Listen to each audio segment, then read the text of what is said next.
Fala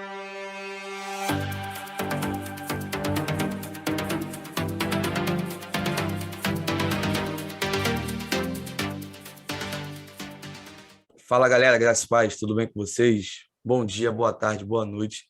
Estamos começando aqui mais um Papeando a Palavra, hoje com a presença ilustre do meu amigo Marcelo Ferreira, ele que é homem de Deus, missionário, nato, surfista, pega várias ondas, já surfou em pipeline e um monte de lugar diferente. Brincadeira, eu não sei onde ele já pegou onda, é só para manter ali o clima do humor no nosso bate-papo.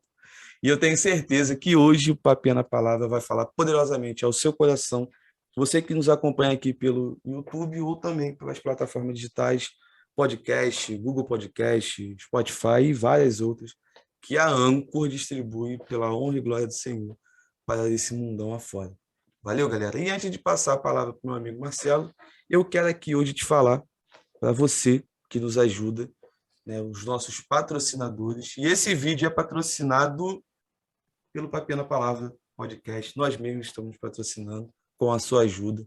A gente sempre fala, Marcelo, para todo colaborador aqui do canal, que eu não curto muito aquela coisa da assinatura, seja membro e pague tanto por mês. Eu acho maneiro a questão da oferta. A oferta Deus propõe no coração de cada um, segundo o seu querer, segundo a sua vontade e propósito, e a pessoa que contribui para poder manter esse projeto aí na frente, que temos nossos custos, a equipe hoje tem eu e mais uma pessoa trabalhando também, então a gente está aqui tentando fazer o melhor, mas com o objetivo, é claro, de pregar o evangelho segundo a palavra de Deus. Valeu, galera? Então, fica aí até o final, tenho certeza que esse bate-papo Deus vai falar muito ao seu coração, para a honra e glória dele somente.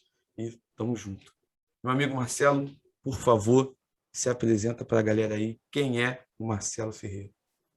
Boa, tudo bem, pessoal? Bem, eu sou o Marcelo, sou um sujeito simples, comum, um seguidor de Jesus, um discípulo de Jesus. Fui encontrado por ele há muitos anos atrás, em 1997, salvo pela graça de Deus. E depois disso, conduzido pela minha igreja local, pelos meus pastores, por pessoas que me acompanharam de perto, minha mãe, que era muito piedosa, ainda é, a uma vida de mais compromisso. Bebi e comi a palavra de Deus naqueles primeiros anos ali, e fui para o seminário muito cedo, com 17 anos. Entendi que Deus estava a me chamar para partilhar a palavra de Deus e cuidar de pessoas, e sentia isso aí arder dentro de mim, muito jovem. Enfim, comecei já a usar desses dons em relação à partilha da palavra de Deus. Casei cedo com a Marjorie, minha esposa, quando eu tinha 22 anos, ela 21. Ali já finzinho do seminário, cuidamos de uma igreja em plantação no litoral norte do estado de São Paulo, na cidade de Boiçucanga, a igreja em nossa casa, e sendo construído o templo na parte do terreno à frente. E passamos por Araras, Piracicaba, 10 anos, pastoreando ali a primeira igreja batista de Piracicaba, junto com outros pastores, companheiros, com quem dividimos a jornada, fizemos amizade, enfim. E agora estamos em Portugal, 2 anos e meio, servindo aqui como missionários da CEPAL, na plantação, cooperando com a plantação de uma igreja, a Casa, Comunidade Cristã em Viana, uma igreja mesmo no lar. Inclusive, essa semana acabamos de receber o registro oficial do governo português de que somos uma igreja, fomos aceitos como igreja, com nossos estatutos e tudo. Também cooperando com o Instituto Alvo Portugal, um instituto de desenvolvimento de pessoas, de líderes. Tem no Brasil a sua sede, e eu sou parte da diretoria do Instituto Alvo Portugal, com cursos e tudo mais. E também trabalhando com a comunidade do surf, servindo aí por meio dos Christian Surfers International, e também efetivamente como surf coach, instrutor de surf oficialmente aqui no país, numa escola, e por meio da qual eu faço inúmeros contatos e a contextualização missionária para dentro de uma cultura europeia, o que é muito importante, trabalhar e mostrar que estamos aí sendo úteis na sociedade. Amém, meu amigo. Cara, eu vou te falar, quando eu vejo assim, quando a pessoa tem o entendimento de usar os meios comuns do dia a dia, os meios normais, para se realizar a missão, eu fico muito feliz. O que vem no meu coração é, poxa, essa pessoa entendeu o que é realmente ser um missionário e pregar o evangelho. Porque eu vejo muito que, por exemplo, uma galera que eu tenho acesso, que tem muita aquela coisa, né, da roupagem, né, como a gente estava conversando antes de começar a gravar, aquela roupagem de um ministro, de um pastor, e sempre se apresentando, né, eu sou Coisa fulano de tal, clerical, né? é, eu sou a quarta pessoa da Trindade, porque eu faço isso, porque eu faço aquilo, e aí, quando eu me deparo com alguém com a simplicidade que você tem. E outras pessoas que já passaram aqui também pelo Papinha na Palavra com a mesma simplicidade. Eu fico assim, cara, isso é verdade. E ainda temos esperança ainda que o evangelho ainda está aí, sendo pregado da forma que Jesus Cristo colocou que era para nós pregarmos. Então, eu fico muito feliz quando eu converso com a galera que tem essa pegada, que tem essa visão, porque quem me conhece próximo é que sabe que eu não tenho muita coisa de aquela formalidade, né? Preciso ser formal em alguma situação ou outra, devido ao ambiente que eu estou inserido também, longe de mim querer ser o revolucionário da situação e mudar tudo, porque isso não vai acontecer. Mas eu me sinto muito mais confortável falando de Cristo com a camisa do Flamengo ao invés de um terno e a Uhum. gravata ou uma camisa social. Eu não gosto, eu detesto isso, mas respeito a galera que curte, não tem problema nenhum. Acho que a gente tem uma dívida de gratidão nos últimos anos no Brasil, Uhum, relacionada ao material que chegou até nós sobre cosmovisão cristã, que nos ajudou sim, muito a ampliar a nossa visão sobre a forma de expressarmos Deus no mundo, né? De expressarmos o governo de Deus, a manifestação da sua providência e tudo mais. Então, enquanto acho que no passado estávamos às vezes com uma visão bastante estreita do evangelho dentro da igreja, do evangelho dentro das quatro paredes, como nós dizíamos, uhum, um, uma percepção um pouco fragmentada do evangelho, né? O evangelho eu vivo na hora que eu entro no culto, na hora em que eu tenho a minha celebração de domingo, e aquela categoria especial dos ministros versus os outros que fazem outras coisas durante a semana, né? As uhum, castas evangélicas, então, o pastor, o missionário, o líder de louvor, essas pessoas são especiais e aqueles que conseguem viver disso, então, esses são servos dedicados. E o resto, né, que trabalha, sei lá, no mercado, né, é engenheiro, enfim, faz todo tipo de atividade mais secular, entre aspas, esses estão numa categoria inferior. E eu acho que muito da contribuição da literatura de cosmovisão cristã nos ajudou a ampliar as diversas percepção das diversas esferas de Deus no mundo sim, agindo, né?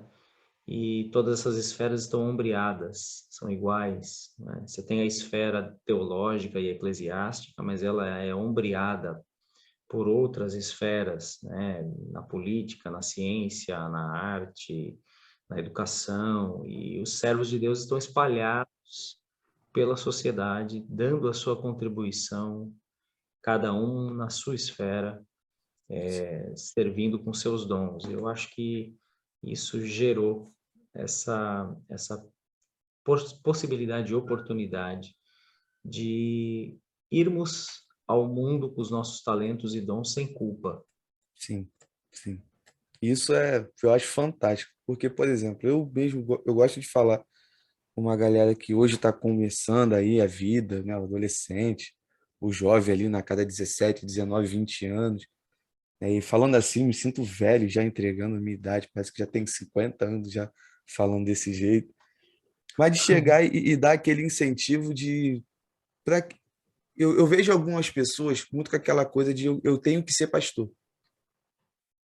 Eu sou da igreja, eu tenho que ser pastor. Eu tenho que ser pastor. E uma vez eu perguntei isso pro jovem, eu falei, por que não um Eu militar? também tenho que ser pastor, né? Eu falei, por que você não pode ser um militar?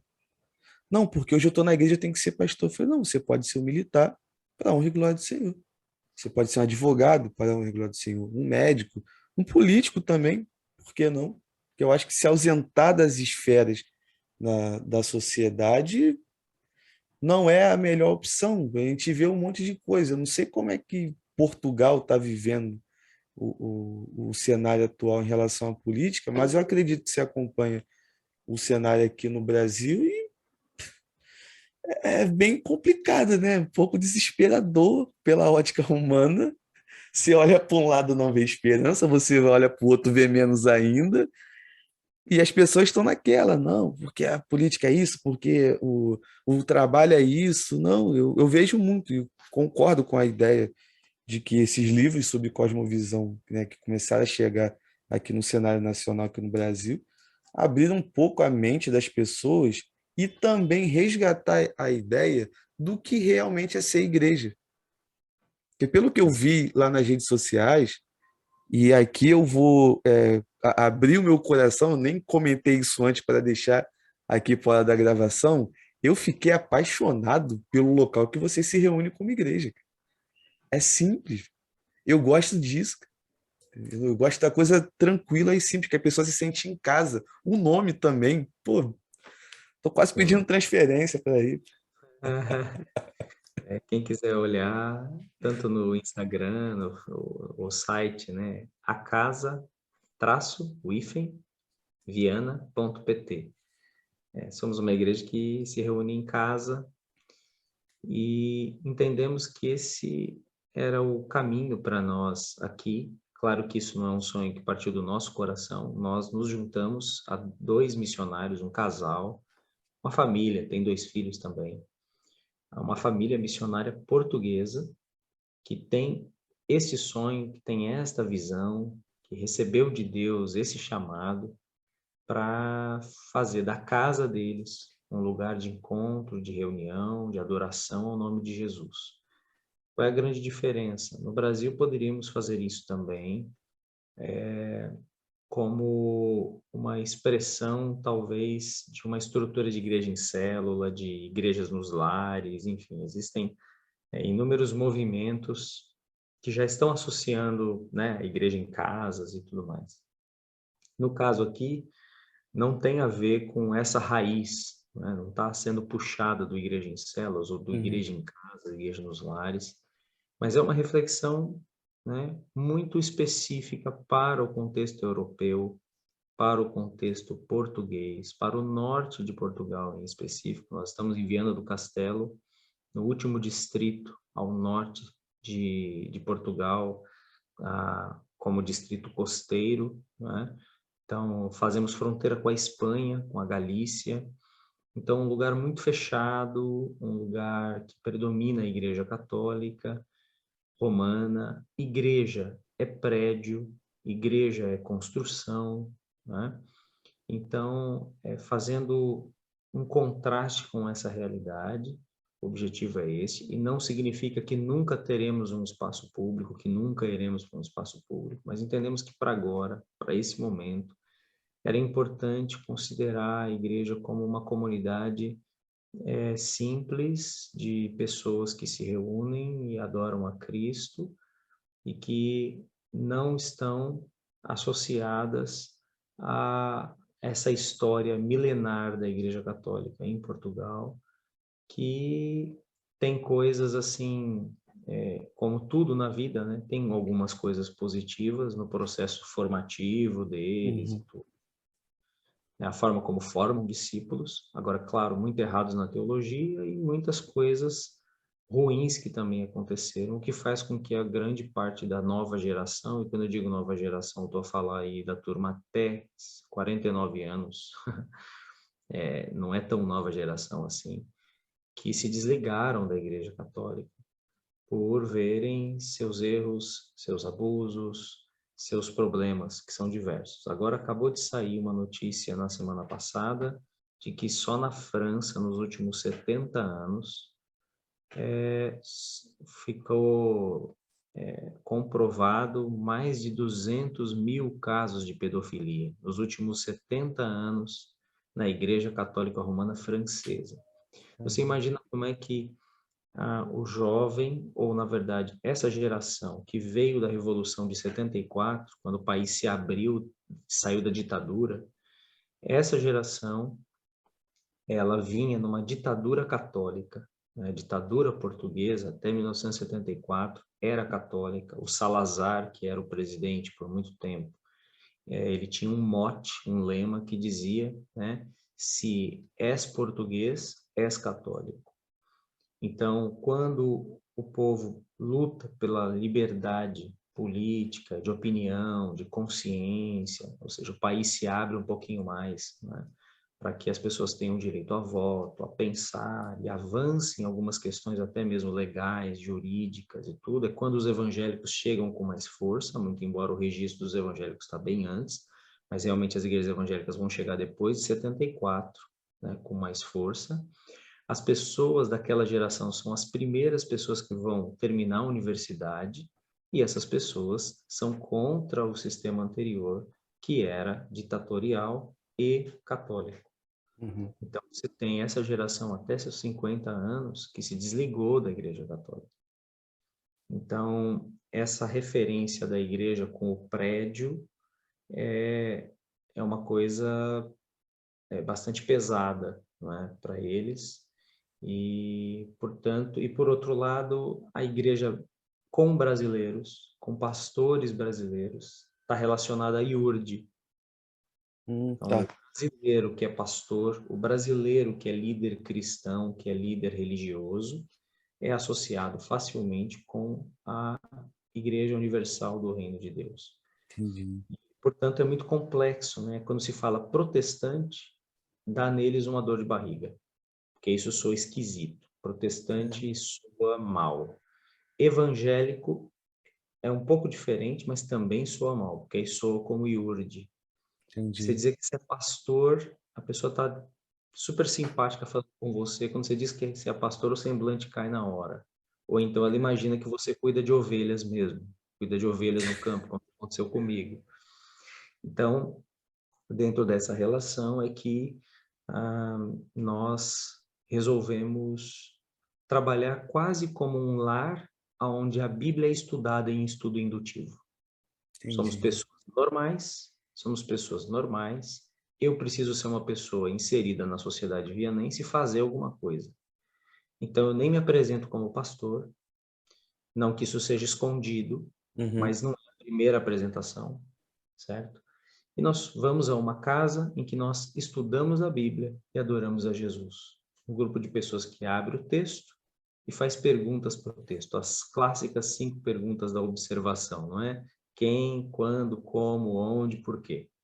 Olha para o texto e conversa em cima dessas perguntas. E a ideia é que aqueles que creem possam testemunhar e fazer discípulos. Basicamente, é por aí. Entendi. Cara, é muito bom. Sinceramente, excelente essa situação.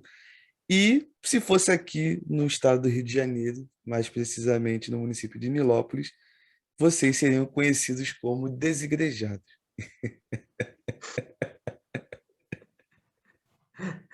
É Isso é, possível. isso é É um fato. Eu não posso, pelo fato de morar aqui, eu não posso também fechar os olhos e falar, não, aqui é tranquilo, não. Aqui vocês seriam vistos dessa forma por uma grande parte da galera, com certeza. Mas é uma sim. forma que eu acho muito interessante. Eu até Porque, diria assim que eu entendo, eu estava no Brasil há pouco tempo, não é? Estava no Brasil há 2 anos e meio atrás. Um grupo que faça isso no Brasil pode soar um grupo um tanto revolucionário, que não quer se colocar debaixo de autoridade, que não quer se colocar debaixo de instituição, não é? sim, Não quer se colocar debaixo de denominação e tudo mais. Aqui não é o nosso caso, sim. né? Tanto eu como o Nuno, não temos essa visão, essa filosofia. Estamos aqui a fazer uma igreja da moda, que não tem instituição, não tem institucionalismo, né? Uhum. construção e nós queremos aqui revolucionar. Não é essa a pegada, Uhum. né? Pelo contrário, nós nos reunimos com os pastores da cidade. A reunião, o número mais 2 pastores. Maneiro. Isso é uma cidade de, para aí, 120 mil habitantes. 120 mil habitantes, temos na reunião de pastores 4. É claro que tem um ou outro aí, tem umas igrejas que nós não conseguimos ter acesso, não chegamos a elas, mas é a Assembleia de Deus, a Batista e a nossa, com nós dois. Depois tem mais outras 2 igrejas que nós temos ciência que existem, mais outras 3, aliás, igrejas que nós temos ciência, mas que caminham muito por elas próprias, muito independentes, não quiseram conectar nesse Entendi. sentido. Mas para dizer que nós estendemos o braço de comunhão com igrejas institucionais e elas conosco, nós acabamos de receber o documento esta semana de que a nossa igreja está registrada no governo português com o seu NIF, né? Ou seja, o CNPJ. Agora podemos abrir conta, tem diretoria, é bem pequenininha, tem aí uma média de 15 pessoas, mas nós já estamos a fazer uma pequena estrutura para conectar com outras instituições de Viana de modo oficial e servir a cidade de um modo oficial. Sim. Mas o caminho da casa é um caminho mais comum, mais informal.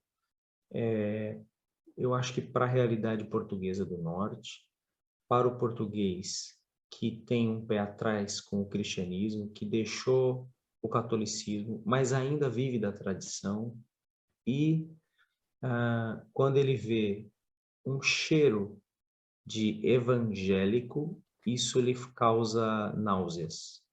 Entendi. Então, ele jamais entra, ele jamais, né? Ele dificilmente entra numa igreja evangélica assim, de graça. Uhum.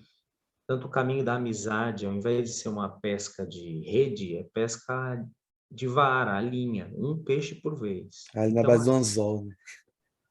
a casa, a amizade, o chamar para jantar, tem muito a ver com essa proposta, né? O estudo bíblico, chamamos, e começamos com comida também, né? Uhum. Fazemos uma refeição, a ceia do Senhor, e um estudo bíblico. E hoje não tem mais uma refeição tipo almoço, a gente faz um cafezinho, né? Uhum. Ah, mas é parte dessa realidade aqui, que na verdade teria muita coisa para falar sobre o contexto português que nós temos aprendido. Entendi. Pô, é muito interessante poder compartilhar de uma cultura diferente, ouvir mais de um local que eu não fazia ideia como é que funcionava, que pelo fato de eu estar aqui, Rio de Janeiro, Baixada Fluminense, no Brasil, ter uma ideia muito limitada ao ambiente onde eu estou inserido. Então, uma das coisas, Marcelo, que eu venho aprendendo muito, desde quando eu comecei a gravar aqui o podcast, Deus já me deu a oportunidade de gravar com pessoas de vários estados aqui do Brasil, né? Você é a segunda pessoa que eu converso que é daí de Portugal. Já conversei com 3 pessoas que são dos Estados Unidos, mas de estados diferentes. E o interessante é que lá, de um estado para o outro, já tem uma diferença absurda, né? Na minha cabeça, muito menino ainda, muito romântico, achando que cada país era de um jeito, mas não, foi como você falou. Dentro de Portugal existem outros Portugais dentro, assim como que no Brasil, dentro do Brasil existem vários Brasil.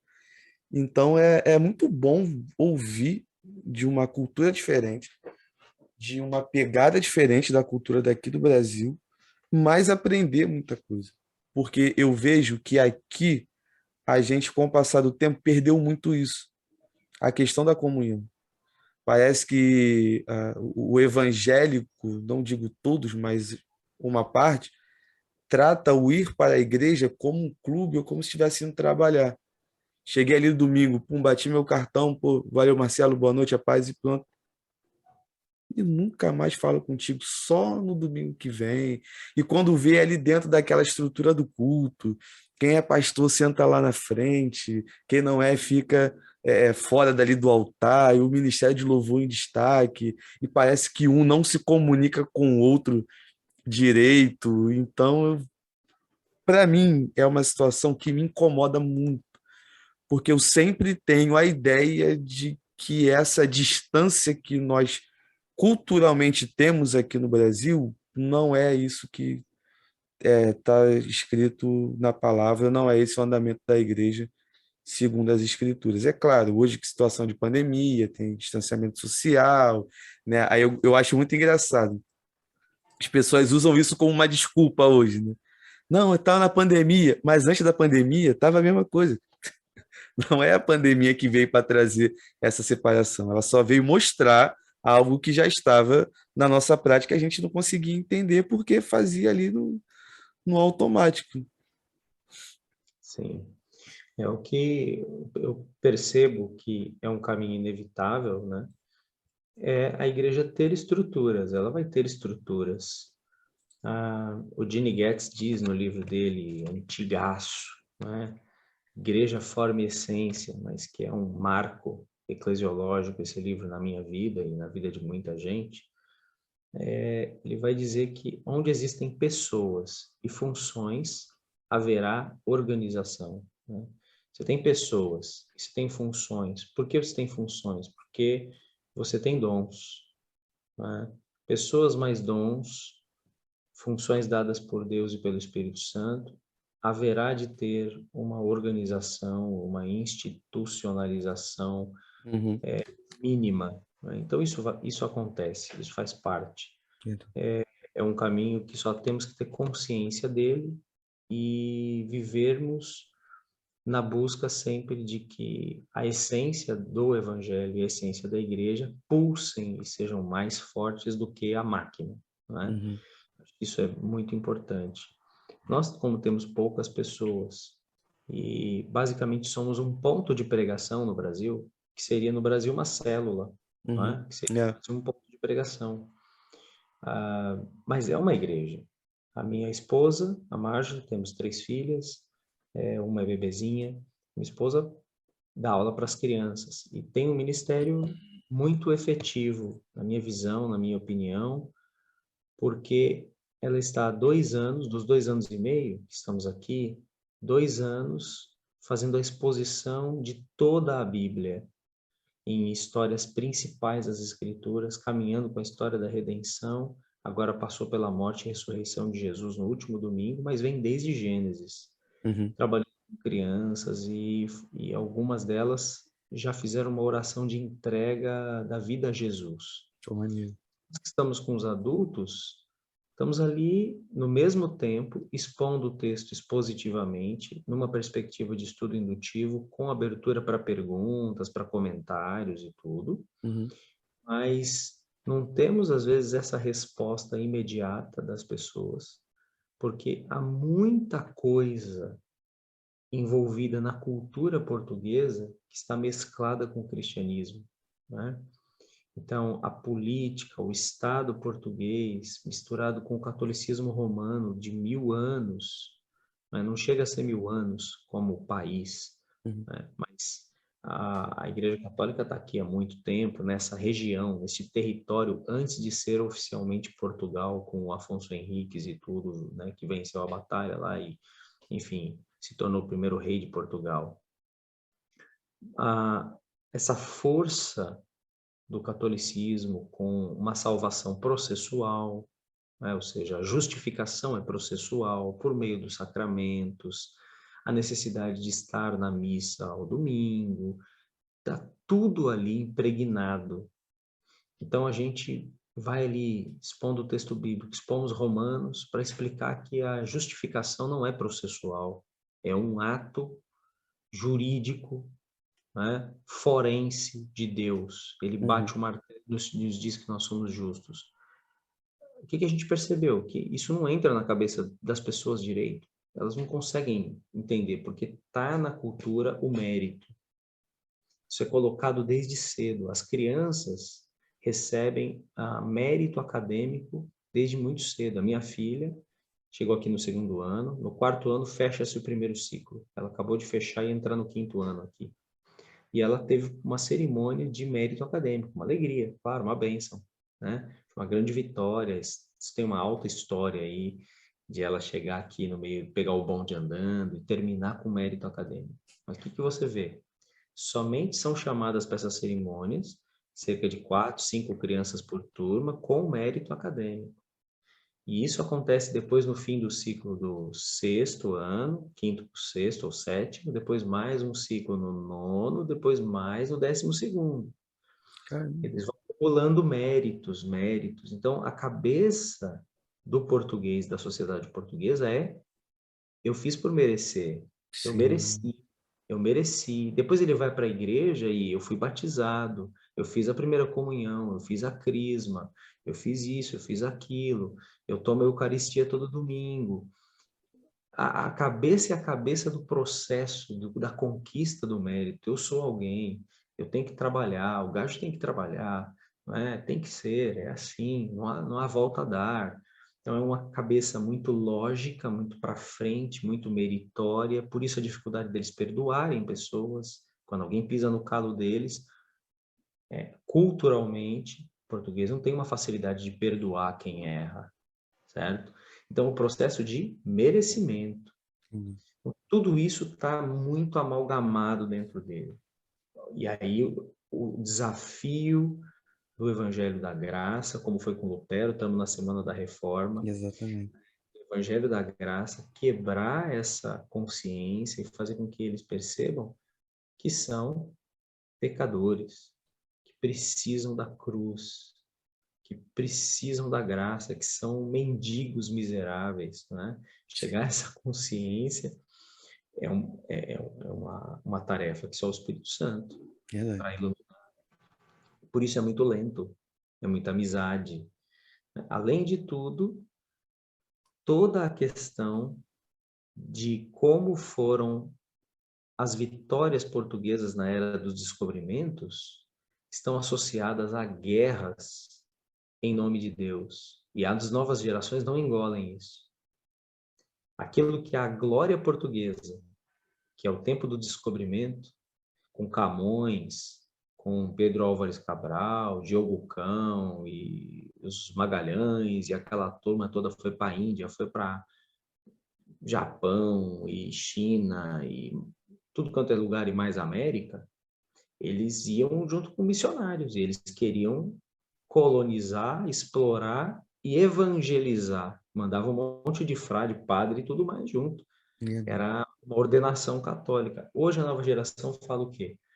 Que eu não gosto dessa história gloriosa do meu país, que é contada na escola. Por quê? Porque impôs a nossa cultura nos outros lugares. E isso dá uma sensação de que o cristianismo é opressor. O cristianismo oprimiu as outras culturas. Então, hoje eu estava conversando com um amigo meu, que é instrutor de surf na mesma escola que eu, e ele falou assim: eu acho que a história que nos contam na escola é uma história que eu não vibro. É o heroísmo português, mas eu não vibro, porque nós chegamos no seu país como se nós fôssemos melhores, e impusemos a nossa cultura e o cristianismo, oprimiu vocês, com a visão de que nós éramos índios bons e saudáveis e puros e tudo mais, e que não precisava disso, né? Entendi. Então, essa história toda faz com que levar Jesus seja um desafio bastante grande, mas nós precisamos apontar para Cristo e ter fé no Evangelho, porque o Evangelho atua. Verdade. Porque, não exatamente dessa forma, mas em certa medida, que acontece muito aqui mesmo dentro do Brasil. Quando, por exemplo, alguém que sai do Rio de Janeiro para evangelizar no interior de Tocantins e quer levar a sua cultura e falar que o evangelho é isso aqui, ó, ponto. É. Sendo que, na verdade, ele não é aquilo ali. Ele vai além daquilo que se está se apresentando. E eu já conversei com alguns amigos que são missionários aqui no Brasil sobre isso. Alguns não entendem, alguns falam, não, tem que levar dessa forma, tem que ser desse jeito. Aí, quando esbarra com um monte de gente que tem muita dúvida e fala, poxa, mas me mostra na Bíblia onde está escrito que tem que ser dessa forma. E quando não tem, não adianta que não ganhe. Yeah. Porque assim, eu mesmo, eu posso falar por mim. Quando eu me converti, tinha um estilo de vida completamente complicado, né? A gente estava até conversando antes de gravar. Não entrei em alguns detalhes porque não, a pegada do bate-papo hoje é por um caminho diferente, mas quem acompanha aqui o Papel na Palavra já sabe de um monte de coisa, torcida de Flamengo e várias situações. E quando eu me converti, a primeira coisa que precisou meio que ser mudada na minha vida era a roupa. Então eu achava o máximo andar de calça jeans, um calor do caramba aqui no Rio de Janeiro, com uma camisa social e todo ali fechadão, empacotado, com a ideia de que a santidade viria dessa forma, por andar de um jeito diferente. Precisava esconder minhas tatuagens, porque, segundo uma senhorinha que já descansa no Senhor, falou comigo assim que eu me converti: quando você for arrebatado, as partes que você tatuou vão ficar aqui, só o restante vai subir. Falei, vou subir sem braço, só com a mão que vai subir assim voando, como se fosse um fantasma. Mas é essa a ideia que ela tinha. E depois, com o tempo, eu vim entender, né, o nível de conhecimento que a senhora tinha sobre esse assunto e tudo mais. Mas me foi imposta uma situação. Você tem que ser assim, você não pode ser diferente. E depois, com o passar do tempo, eu comecei a. Você vai crescendo, né? Como a gente tinha conversado, você vai amadurecendo. E eu fui entendendo que o evangelho ele vai além da cultura. A nossa ideia, até um amigo que participou aqui do Papel na Palavra, o Alan Basílio, ele uma vez ele me fez uma pergunta na nossa gravação. Ele falou: o evangelho ele serve para quê? Para a gente poder evangelizar ou catequizar alguém? Que evangelizar e catequizar são coisas completamente diferentes. No Exato. caso, a catequização foi algo que aconteceu aqui no nosso país, como você bem deu o exemplo, né? Toma agora aqui uma roupa, como eu já vi no livro de história, toma o índio vestindo a roupa do branco, o índio fazendo isso do branco, que é como o livro de história registra. Só que a parte ali do evangelho, tá aí a transformação de vida, que vai além daquilo dali, né? E a mudança de mente, e a mudança da percepção.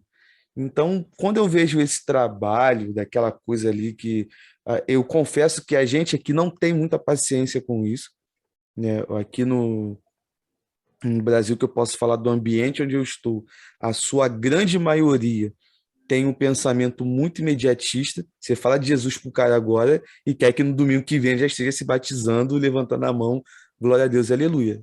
E não vai ser assim. Pode acontecer em um caso ou outro essa questão, mas como regra, e quando não acontece, fica frustrado. Aí tem aquela coisa, né? Eu sou muito. Tomo muito cuidado, Marcelo, quando eu vou chamar alguém para ir para a igreja, porque eu vim aprendendo que a ideia de ir para a igreja, ela precisa ser além do que você ir para a reunião no templo, né? Você precisa fazer parte da igreja. Você precisa se sentir igreja também, né? E acho que o grande objetivo do cristão é apresentar o Cristo e não apresentar um manual de uma denominação. E aqui, para a galera que nos ouve e nos assiste, eu não estou falando que você não tem que é, acreditar em alguma coisa ou falar que todo manual está errado. Não, eu sigo o manual da denominação que eu congrego. Não cabe a mim mudar nada, mas tem um ponto ou outro que eu não concordo, porque eu não sou obrigado a concordar com tudo que está ali e somente com tudo que está escrito nas Sagradas Escrituras. Mas são coisas que dá para conversar, de poder, num bom bate-papo, numa boa resenha, numa boa conversa, você colocar um ponto ou outro. Mas o objetivo principal é apresentar o Cristo. E aí, por exemplo, quando você falou sobre a questão de ser professor de surf aí, e eu fiquei muito curioso, e até já adiantando fazer essa pergunta, como é que você faz ali na hora, ali dando uma aula e falando de Jesus para a galera? Como é que funciona essa situação? Então, eu primeiro preciso situar, né, o pessoal. Eu surfo desde os 9 anos, eu tenho 39, então estou há 30 anos no mundo do surf. Fui competidor na adolescência e Jesus me encontrou quando eu tinha 15 e dos 15 aos 17 eu tive convicção de que Deus estava me chamando para entregar o surf na mão dele de uma vez. E eu fui para o seminário, fui para o ministério, surfava quando eu estava em dias de folga. Quando eu fui para o interior, que eu vivi no interior do estado de São Paulo 12 anos, surfava a cada 3 ou 4 meses. E então foi assim. Quando Deus me traz para cá, me traz através de uma comunidade já existente que trabalhava com surfistas no Porto, a Surf Church do Porto, uma igreja que nasceu no intuito de trabalhar em cooperação com a Christian Surfers International, que é uma missão que existe já há uns 40 anos, para o evangelismo de surfistas no mundo. E assim como Atletas de Cristo e coisa assim, tem a Christian Surfers International. E com o tempo, alguns países perceberam que não dava para pegar o surfista e mandar para uma igreja existente, em alguns países, porque essa igreja existente nesse país era muito, muito travada e institucional, que o surfista que foi ganho não consegue entrar. Então, comunidades se formaram com uma nova rede chamada Surf Church Collective. Então, é onde surgiram surf churches pelo mundo, igrejas voltadas ao público da praia, ao público do surf. Eles eram ganhos pela missão Christian Surfers, a missão não é igreja, e depois esse grupo reunido formavam-se mini-igrejas em casas, em pequenos estabelecimentos, e surgiu essa rede, a Surf Church Collective. A Surf Church Porto faz parte disso, e foram eles que me chamaram aqui, e nasceu a nossa igreja em Viana por meio deles. Eles eram a igreja mãe que plantaram a Casa Viana, aqui em Viana do Castelo. Então, uma relação próxima com o surf. Voltei a surfar por aqui, e nesse processo de estar aqui no mar e tudo, foi uma coisa curiosa, porque acostumado a estar no gabinete, estudando tudo, logo vieram para mim aqui os missionários do casal e falou assim, viu, a gente quer você na praia, vai surfar. Nós queremos que você faça contato. E eu até me sentindo culpado, assim, tipo, não querendo ir. Não, não, você veio para aqui, nós queremos que você vá fazer contatos. E eu fui, fiz muitos amigos, comecei ali a me portar no mar, né? Existe toda uma cultura do surf, que a gente já sabe, a gente faz parte disso já, ou seja, a linguagem está na veia. Nessa história, fui chamado para dar aula numa escola de surf, e estou lá há mais de um ano dando aula nessa escola. Eu tinha o curso de instrutor no Brasil, fiz o curso de instrutor da Federação Portuguesa de Surf também. É importante aqui, você só pode dar aula com esse curso. Então, estou legalizado no país. E o meu trabalho, a princípio, é ser um bom profissional como um surf coach, certo? Eu não vou lá para falar de Jesus o tempo todo em todas as aulas. Sim. Assim como qualquer profissional no Brasil que vai exercer sua profissão, o advogado não vai no tribunal no meio de uma prédica e não vai falar Jesus do nada no meio de um Da discurso. Bíblia, 1 Coríntios, tá. Ou seja, nós precisamos cumprir o nosso papel de bons mordomos da criação, bons mordomos da, da sociedade, né? Cumprir o nosso mandato cultural, nosso mandato social lá de Gênesis, e atuar no mundo, tanto como sal da terra, como luz do mundo, por meio das nossas atividades e talentos. E eu ganhei a convicção, estando aqui, de que Deus estava a usar esse talento, tinha sido competidor no passado, de que esse talento estava a valer aqui. Uhum. Então, é usar disso o melhor possível, com competência, e ser reconhecido com essa competência. Então, os pais dos alunos começaram a reconhecer e tudo. E nessa história, quem é o Marcelo? Então, quem é o brasileiro que está aí? Quem é o brasileiro que surfa bem? Quem é o brasileiro que está aí dando aula? E aí vem me perguntar, tá, mas você veio aqui porque o Brasil está muito violento, né? O Brasil é político. Não, não, não vim por causa disso. Eu vim para cá porque eu fui convidado para cuidar de uma comunidade cristã. Ah, é? E aí eu explico, né? Eu falo quem eu sou. E as pessoas mantêm os seus olhos, certo? Uhum. Aqui a nossa vida precisa gritar Jesus, e eles observam muito. Não é uma sociedade, a Europa é assim, não é uma sociedade que se encanta com o que é novo, porque está arraigado nas coisas velhas. Eles gostam do que é velho, Entendi. eles gostam da tradição. Então demora muito tempo para aquilo que é novo ganhar moral. Então eles estão olhando, estão olhando, estão olhando e começam a conversar entre si. Então, nessa história, pude falar para muita gente sobre quem eu sou, para alguns muitos, falar sobre Jesus especificamente, sobre textos da Bíblia, falados decorados assim, que eles nem sabem que era a Bíblia, falar a palavra de Deus. E escrevi um livro, um e-book gratuito para a Semana da Páscoa, sobre os eventos da Páscoa, tipo um devocional, onde está a história da vida de Jesus, de segunda a domingo, até a sua ressurreição, na linguagem do surf. Um e-book específico para surfistas. Eu escrevi em português, traz consigo o selo da Christian Surfers International, e eu fui atrás de parceiros para tradução, amigos surfistas da Christian Surfers. Isso ficou traduzido em 7 línguas. Então tem alemão, tem árabe, inglês, francês, espanhol, português do Brasil, que foi o que eu escrevi, e português de Portugal. Por que as 2 línguas? Porque as expressões do surf em Portugal são diferentes das expressões do surf no Brasil.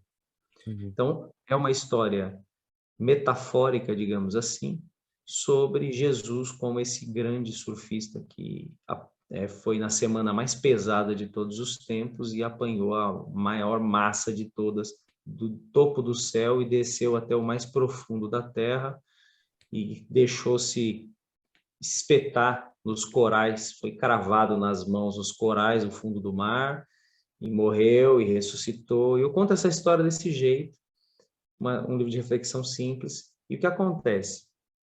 Deus tem me dado a graça de partilhar esse e-book gratuito, é um PDF, com muita gente. Na primeira semana em que eu lancei ele, nem fiz um lançamento oficial, não sou um cara de redes sociais, não tenho nada disso. Só pus lá no meu site, teve mais de 8.000 downloads. Isso foi assim uma graça incrível, né, de Deus. Em 27 países. E depois eu comecei a partilhar PDF direto por WhatsApp, porque aí você já não conta mais, porque só quando está no site é que você conta os downloads. Uhum. E os líderes dos Christian Surfers International no mundo receberam os PDFs nas suas línguas, tipo, o líder da Europa recebeu em inglês, em francês, passou para o cara da França, e assim foi. Para a galera dos Estados Unidos, galera lá da América Latina com o espanhol, enfim, e isso espalhou-se pelos WhatsApps.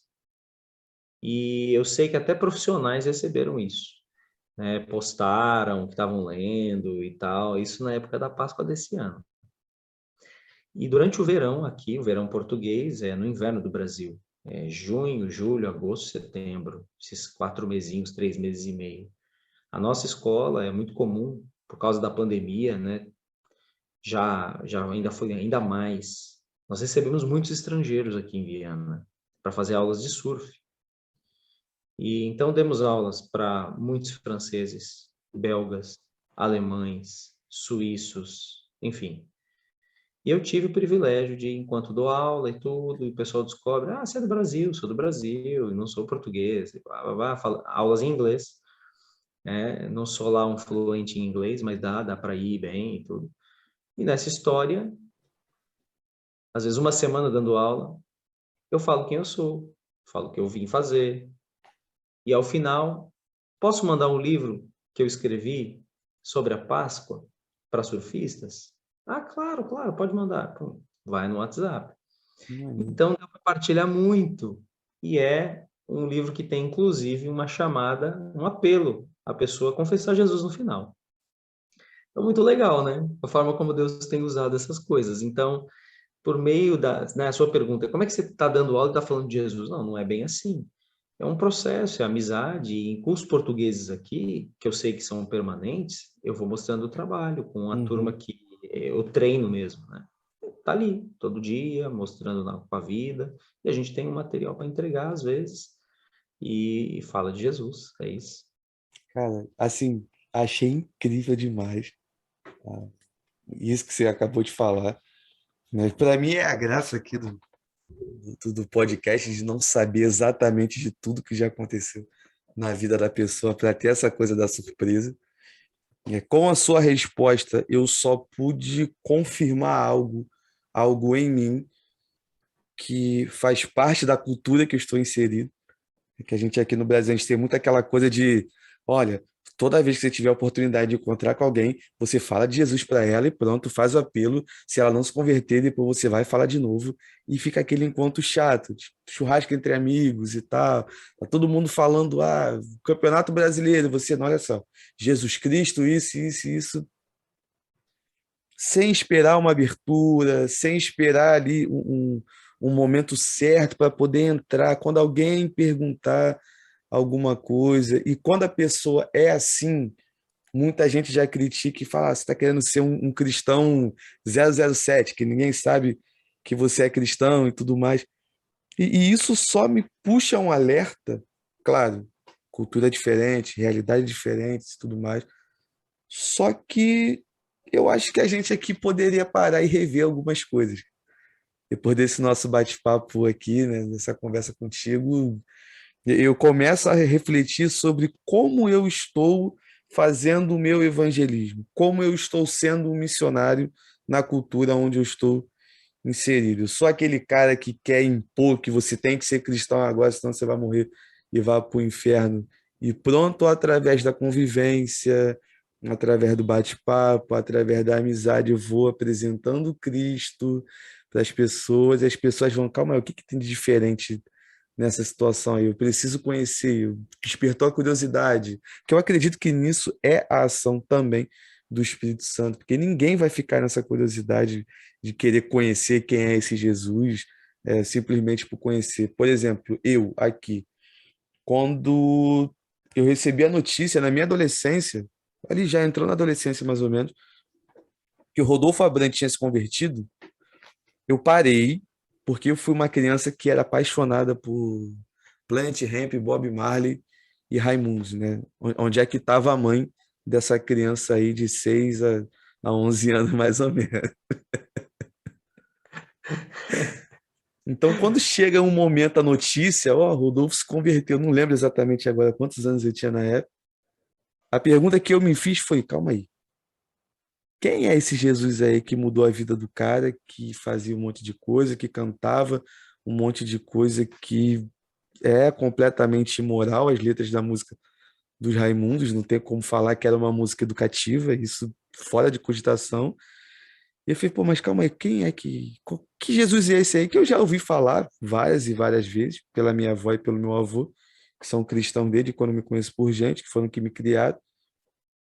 E eu ficava naquela dúvida. Então, dentro disso que você está dando do exemplo, eu consegui reparar que na minha vida, indiretamente, alguém apresentou o Cristo somente com a mudança de vida, sem falar, olha, você precisa se converter, você precisa isso, e aquilo foi remoendo durante anos e anos na minha vida, porque eu entendo, e assim até mais uma vez, reforçando o que você falou sobre a questão de como é feito aí, né, por conta da cultura e tal, dessa coisa do processo, do trabalhar aos poucos, de construir uma amizade, de ser o exemplo. Eu acho que isso, Marcelo, para dentro da cultura onde eu estou inserido, ainda falta muito para a gente.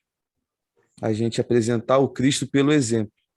A gente quer apresentar o Cristo muito com palavras. Eu sei que vai ter gente que está assistindo e nos ouvindo, que mora aqui, que vai mandar mensagem depois, descendo a marreta, mas é uma verdade. A gente não pode fechar os olhos e falar que não, nós estamos fazendo um papel perfeito, excelente. Não estamos, não, cara. Eu acho que você acompanha pelas redes sociais, né, de como aqui no Brasil a política e a igreja se misturou de uma forma como se representante A, B ou C fosse um verdadeiro enviado de Deus, né, quase um anjo que apareceu para mudar as coisas e Sim, aqui tá puxado. e é isso. Acho que eu posso falar porque sou brasileiro e estava aí há pouco tempo. 2 anos e pouco não muda o país de uma maneira tão absurda de cabeça para baixo. A gente consegue acompanhar, né? Realmente, o cristão brasileiro, por conta das redes sociais, o seu envolvimento e engajamento com elas, é alguém que é muito falador, né? E eu acho que tem um lado muito bom, porque democratizou o poder da palavra para todos. Nós estamos aqui por causa da internet agora, Uhum, e todos tenho a oportunidade de falar, eu acho que isso é incrível, talvez seja algo tão revolucionário quanto a imprensa de Gutenberg no século XV, Exatamente. porque dá poder às pessoas de expor suas ideias e esse aspecto, né, global e democrático de qualquer pessoa poder se expor, né? Eu acho Uhum. que se nós pudermos usar isso é muito bom. Mas, de fato, nós ficamos tão interessados em convencer as pessoas da nossa ideia, convencer as pessoas da nossa perspectiva política, convencer as pessoas da nossa visão de igreja, da nossa visão teológica, e o não crente tem que realmente se converter com a nossa fala, com o nosso, né? E a gente precisa de muita sabedoria nesse processo, porque nós não queremos desagradar a Deus, Uhum. ao Senhor e deixar de falar. Não queremos nos omitir, que seria um erro, né? E, portanto, não estamos aqui para falar que nós fazemos o certo. Eu estou sempre a me questionar, né? Porque vindo da cultura brasileira, a gente quer pregar, a gente quer falar. Eu estava acostumado a estar no púlpito toda semana falando, certo? Por outro lado, com os pastores portugueses que eu conheço, com os irmãos crentes portugueses que eu conheço, eles dizem: brasileiro, calma. Aqui você não pesca com rede. Aqui é no anzol, um só. Você tem que brigar com o peixe. Puxa a linha, solta um pouco a linha. Puxa a linha, solta um pouco a linha, né? Então, é preciso muita sabedoria. Nossos mentores são da CEPAL, da Espanha, e a mulher, né, a esposa, Simone, nossa mentora, ela disse o seguinte, que eles eram missionários no Marrocos. Ela dizia, era muito mais fácil falar de Jesus no Marrocos do que na Espanha. Porque no Marrocos, os muçulmanos queriam conversar sobre fé, queriam comparar os livros ou o Corão com a Bíblia. Havia diálogo. Agora, na Espanha, religião é um assunto sepulcral. Cada um tem a sua e fecha-se dentro da sua casa às 7 chaves. Ninguém conversa sobre fé. É algo por demais ameaçador. Então, ela diz, na Espanha é muito mais difícil evangelizar do que no Marrocos. Ela disse, na Espanha minha vida tem que gritar Jesus, porque a pessoa não pergunta. Ela vê por anos e anos, e só na hora que ela está numa crise profunda que ela vai vir falar alguma coisa comigo. Então é preciso perceber essas coisas, porque o campo que a gente vai trabalhar também vai dizer a forma como Jesus vai se revelar. Jesus Sim. se revela de maneiras diferentes, né? Ele chega para a mulher samaritana de um jeito, ele chega para o cego de Jericó de outro jeito, ele chega para aquela viúva de Naim de outro jeito. E a gente tem que ter sabedoria, ter discernimento, ouvir o Espírito e ouvir o mundo, como já diz o John Stott no livro dele. Ouça o Espírito e ouça o mundo. O mundo, ou talvez o contexto onde a gente está. Com sabedoria e com coragem. Eu confesso que, às vezes, eu não sei se eu estou com toda a coragem. Talvez era a hora de eu falar e não falei. Mas tem horas que eu falo e que eu sinto também uma parede.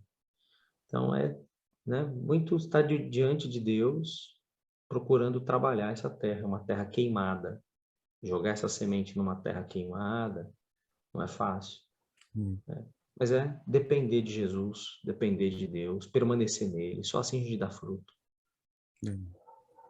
Cara, é fantástico demais. Eu tô aqui ouvindo você falar de como é aí, das experiências e tudo mais.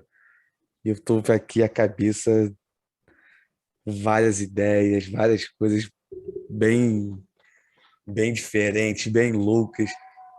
Por exemplo, eu fico olhando como é que a gente aqui desenvolve essa questão da pregação, desenvolve essa questão do evangelismo, né? Você falou da dificuldade do exemplo dessa senhora, né? que falou de se pregar lá na Espanha. Eu gravei com um rapaz que é jogador de futebol na Itália, o Luiz Felipe. E ele falou que lá na Itália também tem uma dificuldade muito grande de você falar de Jesus para as pessoas, por ser um país onde predomina a Igreja Católica. Então, não tem muito essa coisa da igreja igual a gente tem aqui no Brasil, né? Uma igreja em cada esquina, na mesma rua, quatro, cinco igrejas evangélicas, uma batista, presbiteriana, comunidade, outro que abriu do nada, um ponto de pregação, né? Aqui na rua mesmo, perto de casa, numa rua só, acho que tem cinco ou seis igrejas, algo do tipo, quase uma do lado da outra. É uma doideira isso. E eu fico vendo que a forma que Deus se manifesta, a forma que Deus trabalha, vai ser sempre de acordo com o local, mas com um único propósito, que é apresentar Ele para as pessoas, apresentar Ele mesmo àqueles que estão perdidos.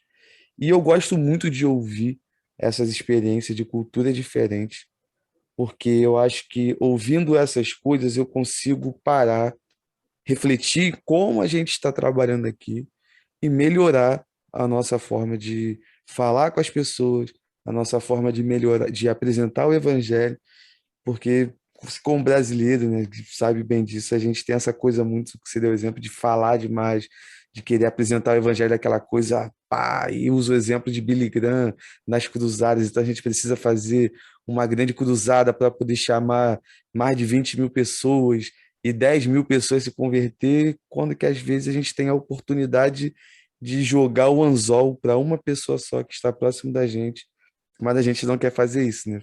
Que dá visibilidade maior é jogar a rede e pegar um monte de coisa. Eu tenho uma dificuldade muito grande quando. Com amigos eu tenho uma liberdade melhor de falar. Quando algum amigo fala, preguei na igreja tal e 20 cabeças, 20 pessoas se converteram ao Senhor. Falei, interessante, maneiro. Foram lá na frente, fizeram a oração, tal, bem, show de bola. Foi, mas a conversão é só depois, né? A gente sabe que é um processo. Ali pode ser um início, nada nos garante que ali foi um início e tal, aí já não gosta. Não, porque eu preguei, e vendo o teu exemplo e como de várias outras pessoas também que você conhece que trabalham aí, não é apresentar o eu fiz ou eu estou fazendo, mas sim viver para apresentar para as pessoas aquilo que ele fez na nossa vida e ser um reflexo do que Cristo faz nos nossos corações. Então, você conversando agora, deu até vontade de levantar a mão e confessar o Cristo de novo para me converter. Agora vale a pena dizer sempre, né? Que Jesus está agindo. Sim. Está agindo aqui em Portugal, está agindo no Brasil, está agindo nas favelas brasileiras, como Uhum. está agindo no meio dos condomínios brasileiros. Né? Está agindo no Nordeste, no Norte, está agindo no Sul, de Sim. maneiras diferentes. Uhum.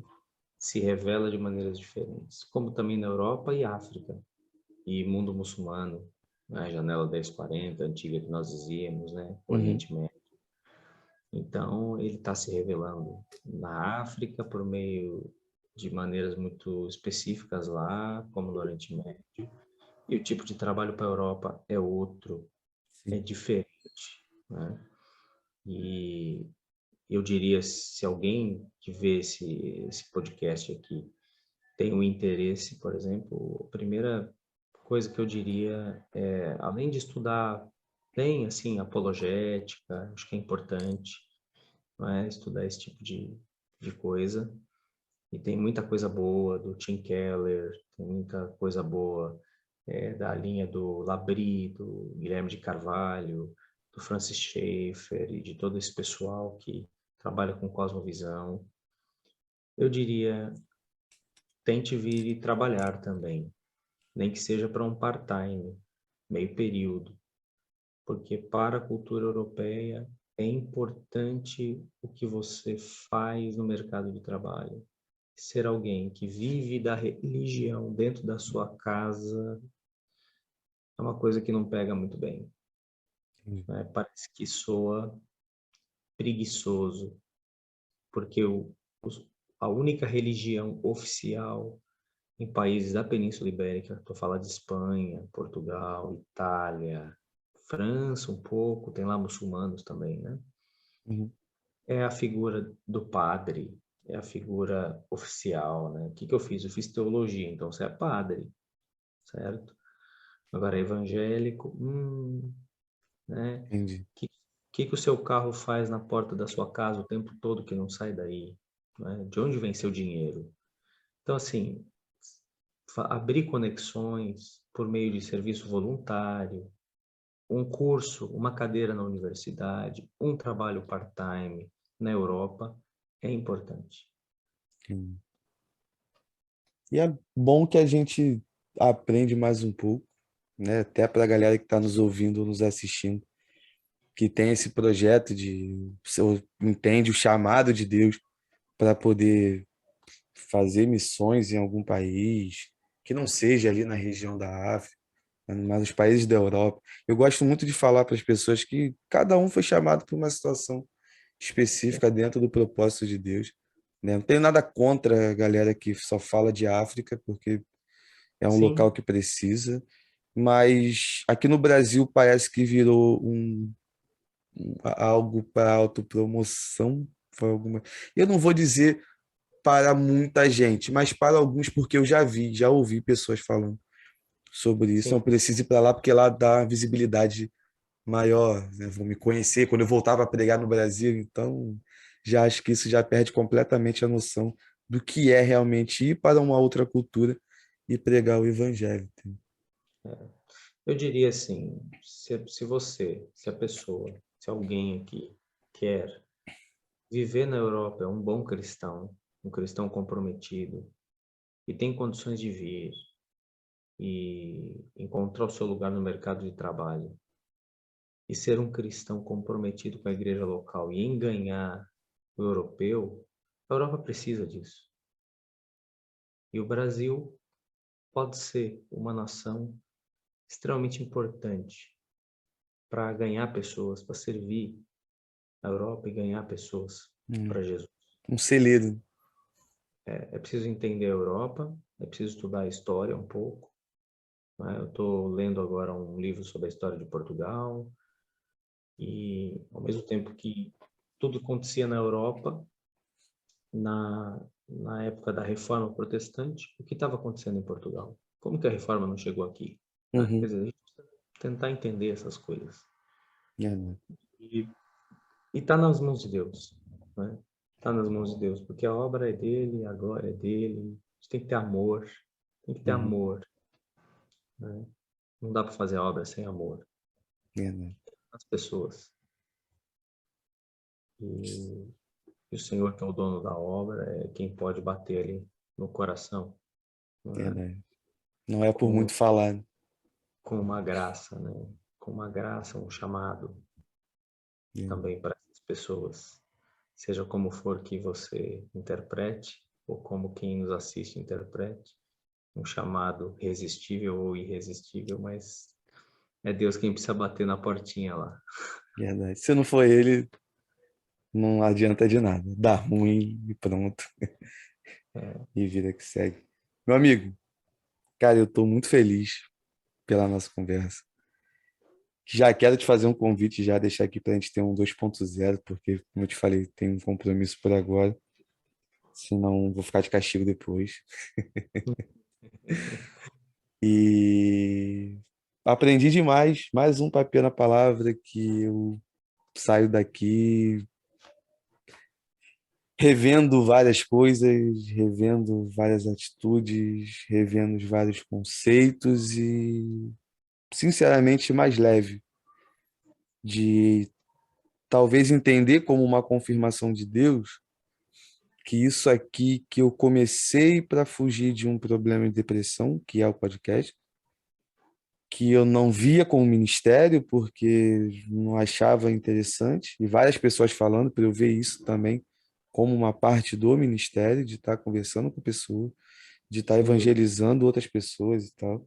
Hoje mesmo eu tive uma notícia que eu fiquei muito feliz, que quando eu vi na plataforma lá que pelo Spotify tem pessoas de Moçambique e Japão que estão ouvindo o Papinha na Palavra. Eu estou em Nilópolis, no Rio de Janeiro, Baixada Fluminense. Falo muito mal português, quem dirá falar um outro idioma, e tem gente lá do outro lado, do lado da pontinha mesmo, da meiuca, que está ouvindo o Papiando a Palavra, então eu consegui entender, né, na prática, e até calhou de conversar com alguém que é um missionário ali de ofício, né? Posso dizer assim, de chamado, de ter essa notícia hoje e ficar assim, cara, tô, tô cumprindo algo que para mim foi muito sem querer, mas está dentro da vontade de Deus. É Ele que pega e espalha a mensagem. E eu tenho certeza que o nosso bate-papo vai chegar para as pessoas que têm que ouvir, quem sabe dar o start na vida de algumas pessoas e ser uma resposta à oração de muita gente que vai nos ouvir ou nos assistir aí quando esse bate-papo, eu não gosto nem de usar o termo entrevista, mas o bate-papo for para o ar. E, meu amigo, deixa aí as suas considerações finais para a gente poder estar encerrando o nosso bate-papo. Também eu quero terminar deixando aqui um verso da Palavra de Deus, que é Romanos, capítulo 11, versos 33 a 36. Ali tem uma doxologia, né? A profundidade da riqueza, quanto da sabedoria, quanto do conhecimento de Deus, quem conheceu os seus caminhos, né? ah, quem deu a conhecer os seus caminhos, enfim, quem será que ensinou o Senhor e tal, não lembro literalmente, mas o 36 diz, porque dele, por meio dele, para ele são todas as coisas, a ele, pois a glória eternamente. Então, tudo que somos, tudo que fazemos, tudo que performamos nessa vida deve ser para a glória de Deus. Desde aquilo que é mais simples, uma profissão, um talento, um dom, e aquelas coisas que talvez não consideramos tão espirituais.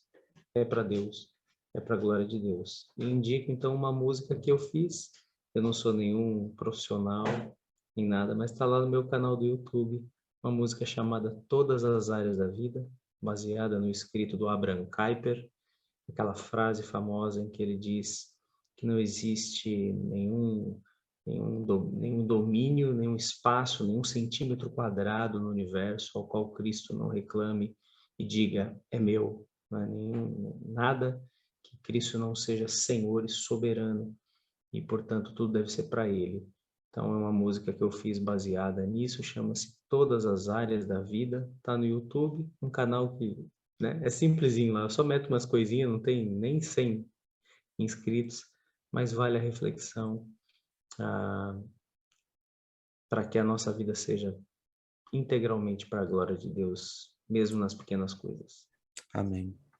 Para a galera que está nos ouvindo e nos assistindo, vai estar aqui na descrição essa música que eu vou ouvir assim, agora que eu acabar de, de gravar aqui. Vou botar lá no carro enquanto estiver indo para a igreja.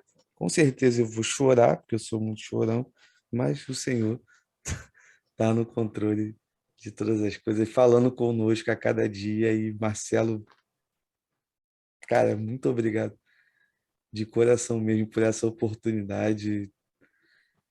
Para quem é mais pentecostal, vai falar que era o inimigo que estava impedindo o nosso bate-papo essas semanas todas aí que a gente foi adiando por N problemas que aconteceram. Para quem é mais reformado, vai falar que esse dia já estava escrito antes da Era para fundação do mundo.